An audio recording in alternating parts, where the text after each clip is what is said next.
Hello, fellow Americans. How are you all doing today? As we delve into the events of July 14th, 2024, in the United States, we must address a shocking incident that occurred.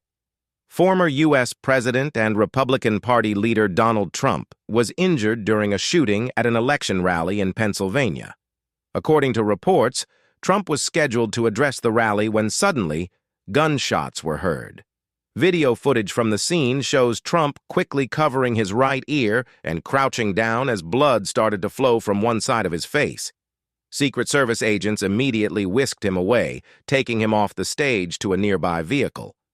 As they were helping him into the car, Trump raised his fist, signaling that he was unfazed by the attack.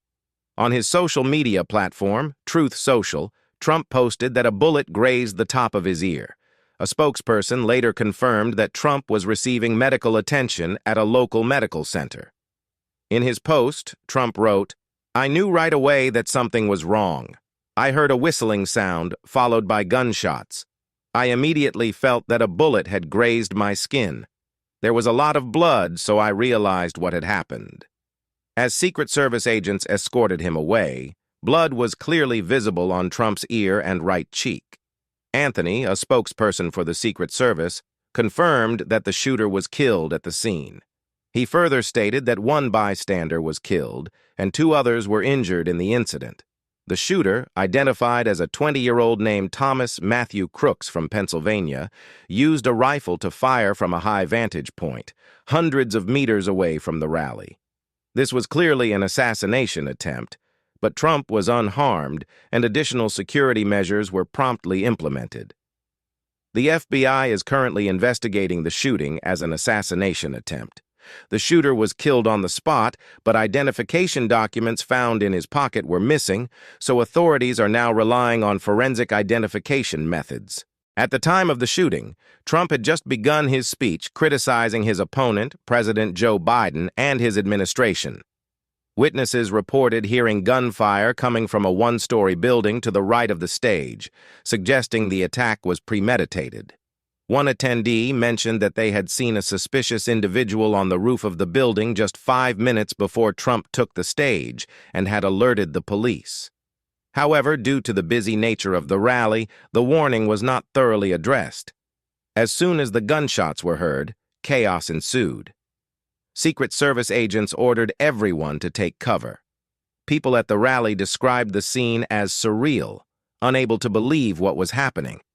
In response to the assassination attempt, President Joe Biden condemned the violence, stating that there is no place for such actions in America. He also mentioned that he had spoken to Trump over the phone from the White House. Politicians from both the Republican and Democratic parties, including former President Barack Obama, have condemned the attack, emphasizing that political violence has no place in a democracy. Former Vice President Mike Pence also released a statement, saying that he and his wife are praying for Trump and urged Americans to do the same. Pakistan's Prime Minister Shehbaz Sharif expressed deep sorrow over the incident, condemning all forms of violence in the political process.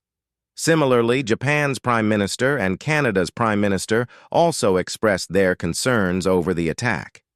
As the U.S. presidential election approaches in November 2024, the race between Donald Trump and Joe Biden is intensifying.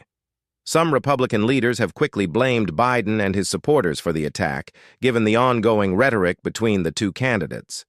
However, Biden's recent statements suggest that neither he nor his supporters were involved in the attack. The image of Donald Trump raising his fist, bloodied but defiant, has quickly become iconic and may influence the upcoming election campaign. Trump's son, Eric Trump, shared a photo of his father on social media, captioning it, "This is the fighter America needs." Meanwhile, Biden's campaign team has paused their political statements, recognizing that criticizing Trump at this time would be inappropriate. Even those who disagree with Trump's views are now saying that violence has no place in democracy. Former U.S. Presidents Barack Obama, George W. Bush, Bill Clinton, and Jimmy Carter have all condemned the incident. Some believe that Trump's rhetoric during the campaign may have contributed to this violent incident. However, It remains to be seen how this major event will impact the political climate in the U.S. What do you think? Share your thoughts with us in the comments. If you found this video informative, please consider subscribing. It won't cost you anything, but it would greatly help me out. Your support would be much appreciated.